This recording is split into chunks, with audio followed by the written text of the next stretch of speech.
खेला या विकास, खुशहाली आएगी या विनाश। कभी रैली, कभी जनसंपर्क, कभी विरोधियों के साथ तर्क और वितर्क, लेकिन फिर भी घूम रहे हैं गली गली, कर रहे हैं लोगों को सतर्क। आज कई मुद्दों पर हमारे साथ आमने सामने हुए जगद्दल से तृणमूल के प्रत्याशी सोमनाथ श्याम। देखिए यह खास रिपोर्ट। তোমায় হৃদ মাঝারে রাখবো, ছেড়ে দেব না এই হৃদয় মাঝে রাখবো, ছেড়ে দেব না এই হৃদয় মাঝে রাখবো, ছেড়ে দেব না। नमस्कार, खास पेशकश इस वक्त हम आपके बीच ला रहे हैं चुनावी माहौल का। इस पर हम विषय बात करेंगे क्योंकि जगद्दल विधानसभा के प्रत्याशी भी और आपके बीच इस वक्त उपस्थित हो रहे हैं सोमनाथ श्याम, टीएमसी प्रत्याशी जगद्दल विधानसभा। बहुत बहुत स्वागत है सर 24 घंटा लाइव में। सर क्या बोलेंगे, बंगाल जो ट्रैक रिकॉर्ड रहा है हिंसा का, राजनीतिक हिंसा का, क्योंकि जब जब चुनाव होता है इस तरह का होता है, क्या बोलेंगे इसको लेकर? आज के दिन में वाम जो राम हुआ यानी बीजेपी, और वही हरमत सीपीएम के ही लोग हैं जो आज बीजेपी में है। तो इस हरमत लोग जैसे वो लोग 34 साल चलाए हैं बंगाल को, आज भी वही हिंसा का रास्ता अपनाए हुए हैं। आप लोग ये जानते हैं कि तृणमूल कभी भी हिंसा का राजनीति में नहीं जाता है।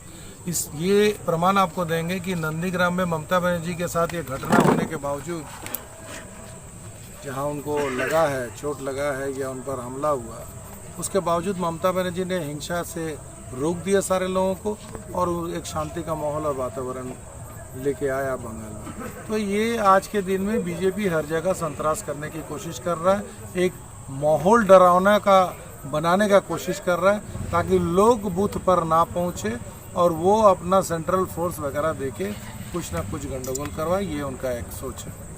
अमित शाह तो दावे कर रहे हैं कि आप वोट देने के लिए सुरक्षित है, यहाँ पर क्या बोलेंगे? देखिए, अमित शाह तो 2014 से ही झूठ बोल रहा है। वो बैंक अकाउंट में पैसा से लेकर काला धन डिमोनेटाइजेशन के समय में बोला काला धन आ जाएगा बाहर से, तो ये उनका झूठ का एक पोटरा है, उसमें से निकाल के बोलता है। अभी फिर लोगों को बोल रहा है सेंट्रल फोर्स है, बंगाल पुलिस है। तो मेरा बंगाल पुलिस पूरा चौकन्ना है, लेकिन सेंट्रल फोर्स तो सिर्फ शो पीस है। वो तो देख रहे हैं कि लोग कैसा है, कहाँ बीजेपी का क्या माहौल है, उसके ऊपर वो एक्ट कर रहा है। तो इस परिस्थिति में हमें लग रहा है अमित शाह का बात का कोई बात नहीं है। उन लोग का तो वो जो फितरत है वो फितरत नहीं है, उन लोग का काम ही है। सीपीएम ही आज बीजेपी, सीपीएम चाह रहा है कि किस तरीके से तृणमूल सरकार को बदनाम किया जाए, किस तरह तृणमूल सरकार को गिराने का राजनीति हो रहा है, लेकिन इससे हम लोग कामयाब नहीं होंगे क्योंकि ममता बनर्जी हर इंसान के साथ है, हर इंसान के बगल में है। महिला को आगे बढ़ाने के लिए ममता बनर्जी हमारे हर समय अग्रसर है, हर समय आगे है। इसलिए हमारे ख्याल से ममता बनर्जी के ईद गिर्द भी लोग नहीं पहुंच पाएंगे। दीवार पोतने के लिए लेकर जो बवाल चल रहा है सर, इसको किस तरह से देखते हैं? देखिए, बीजेपी वाले लोग दारू पी के आज के दिन में आ रहे हैं। कल हमारा एक हमारे कर्मी भी है और काउगाची 2 का पंचायत का सदस्य भी है। कल वो किसी हमारे ही ब्लॉक किया हुआ दीवार पर वो पेंट करवा रहा था। उस समय बीजेपी का हरमत वाहिनी जो है, कोई विजय धारा बोल के है, वो आया है और हमारा सदस्य को बिना कारण का मारपीट करने लगा। बोला ये दीवार पर हम लिखेंगे। ये दीवार हमारे कई वर्षों से हमारे इस पर लिखा हुआ है। इसी पर जो है उनको काफ़ी मारधोर किया गया है और उनको काफ़ी बेइज्जत भी किया गया है। और करीबन 40-50 लड़के सब दारू पिए हुए अवस्था में था, हाथ में अस्त्र शस्त्र लेके ये लोग इस तरह का काम कर रहे हैं। इसकी वहाँ किया है। कलातपुर में एक कीर्तन चल रहा था, उस कीर्तन में भी जाके कुछ बीजेपी का लड़का मद्यपान अवस्था में जाके वहाँ के महिलाओं को देह पे मारा है, देह पे हाथ लगाया है। फिर फेरी घाट के वहाँ पर भी लोगों को मारा है, पीटा है। इसके अलावा जो अभी हरमत वाहिनी का जितेन गोलदार है, वो अर्जुन सिंह के बगल में हमेशा देखा जाता है, वो भी कल जो है गोली वोली चला के 2 आदमी को घायल कर चुका है। इस तरह का एक संतरास का माहौल बनाने का कोशिश कर रहे हैं बीजेपी के लोग और साफ साफ दिख रहा है ये लोग बीजेपी के लोग हैं। हम लोग प्रशासन के ऊपर हम लोगों का भरोसा है। हम लोग प्रशासन को अपना तरफ से हम लोग का कंप्लेंट दर्ज हो रहा है।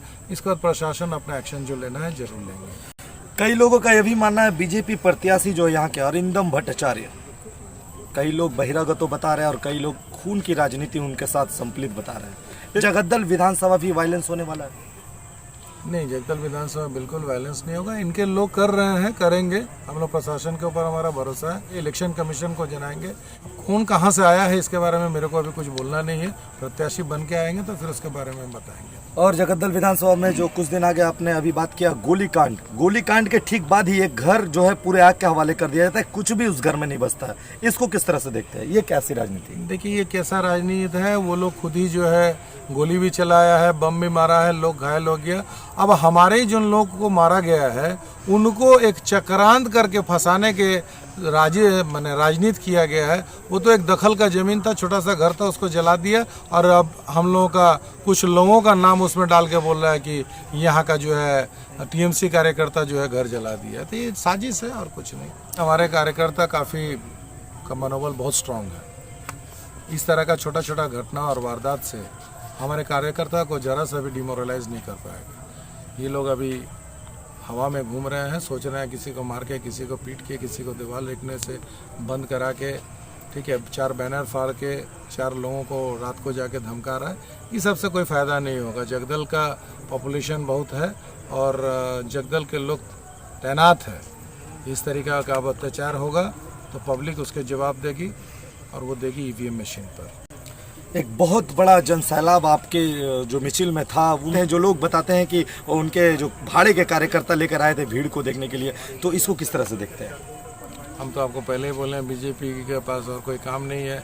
कुछ ना कुछ हवा बनाते रहता है। लोग आते हैं तो बोलते हैं भाड़े के आएंगे। कहाँ से आएगा भाड़ा का लोग? अब इस तरह का बातें बोलना उनका काम है, उनको तो कुछ बोलना होगा। अब जनसैलाब उस दिन चल दिया था उस मिचिल में। अब वो लोग तो सारे वहीं के थे।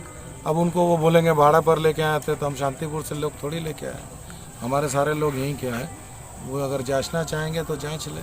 हमारा शांतिपुर या कृष्णानगर या रानाघाट का लोग मेरे पास नहीं है। मेरे पास सब यहाँ का भूमिपुत्र है।